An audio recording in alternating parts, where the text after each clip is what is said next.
Assalamu alaikum. How about reading a short Turkish story today? I have chosen a short story as you can see in front of you. And if you notice, there are some words that are highlighted in yellow. I will explain them, their meaning, and also the grammar. So, Bismillah, let's start. Yıllar önce en dağlarında soğuk gözlü bir cadde yaşardı. Bütün yaz boyunca uyuyor. İlk kar yağışında neşeyle uyanırdı. Çünkü kış onun avlanma ve yemek yeme zamanıydı. Garip bir seherli çocukları birer birer kendisine çekip onları avlardı. Caddenin bunu nasıl yaptığını kimse bilmiyordu. Aslında caddenin bu sehrinin sebebi bir toptu. Bu top parlak ve çok renkliydi. Cadde bu sihirli topu çocukların oynadığı yerlere bırakırdı. Tabii hiçbir yetişkinin görmeyeceği kadar da gizli yerlere. You will see below the translation of this text in English. So, it talks about a witch which used to hunt the children with a ball. She used to sleep all summer and at the first snowfall would wake up. Now, we will go one by one to the words that I have chosen and explain them. First of all, I have chosen the word yaşardı. Yaşardı in the paragraph in the story it means lived. If we want to explain it more, the infinitive form of yaşardı is yaşamak, to live. The d represents the past.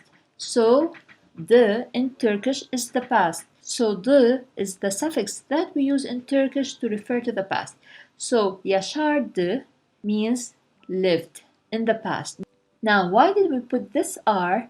This R is one of the tenses in the Turkish language which we use when we do something as a routine. We always do that action, we use this form. Yaşardı, she used to live. So, this is the first word.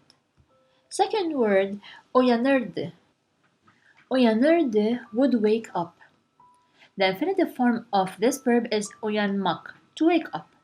Uyanmak, to wake up. Also, the d is the suffix that represents the past tense. Uyanırdı, we used the r because she used to wake up at the first snowfall. This is something she always does. That's why we use this tense. Next, kendisine çekip onları avlardı. Now, if we want to translate the whole sentence, it gives us she would hunt them down. But let's explain each word alone. Kendisine çekip. Çekmek is to pull. Kendisine, she used to pull them to her. Onları avlardı and hunt them. Onlar is them. Avlardı, hunt. She used to hunt them. So, the meaning is that she used to pull them and hunt them. Let's go word by word. Çekmek is to pull. This is the infinitive form of çek. Avlamak is the infinitive form of hunt. But here we have avlardı, as we mentioned before. The is the past tense. She used to hunt them. The R, as we said, we use this Turkish tense form when we do something always. It's like a routine. She always used to wake up at the first snowfall and hunt them. This is a routine. She does that all the time, so we use this tense form. Now, why did we say çekip, not something else? Up, you always use it when you have two verbs. In this sentence, we have pull and hunt. It's like a connection between the two words. First, she pulls them, and then she hunts them. It's like and. We have two verbs. Çekip onları avlardı. Pull them and hunt them. Next, bilmiyordu, did not know. Bilmek is the infinitive form. To know. Bilmek is to know. If I want to say not to know, this is the negation, negative form. I put me. Bilmemek. Bilmemek means not to know. So bilmek is to know, bilmemek is not to know. We said do is the past tense and your is the present tense. So at that time, no one would know how she did it. In the past, no one knew. Bilmiyordu. Next, bir taptu. Bir is a or one. Both of them are the same. Top is a ball. Top is ball. To also is the past tense. So, bir taptu a ball. It was a ball. Top is ball. To is the past, was.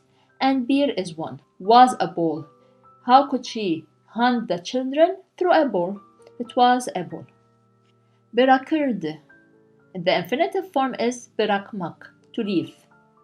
D is the past tense as we said before. R is one of the tenses in the Turkish language. Bırakırdı, she would leave. She would always do that action, always leave. And at the end we have the sentence hiçbir yetişkinin görmeyeceği kadar. According to the story, no other could see her. When we have the word hiçbir, it means that the verb must be in the negative form. Let's first see the verb. Görmek, to see. This is the infinitive form. Görmemek, not to see. The me here is for the negative form, not to see. And as we said, when we have hiçbir, it means in the verb we should have a negative. Always, always. Hiçbir means any, no. No one could see what's happening. Not anyone could see what's happening. This is the meaning. Thank you for staying till the end of the video. If you think this video is useful, please share it with others. And don't forget to subscribe and click on the bell icon so that whenever I upload a new video, you'll be the first to know. Assalamu alaikum.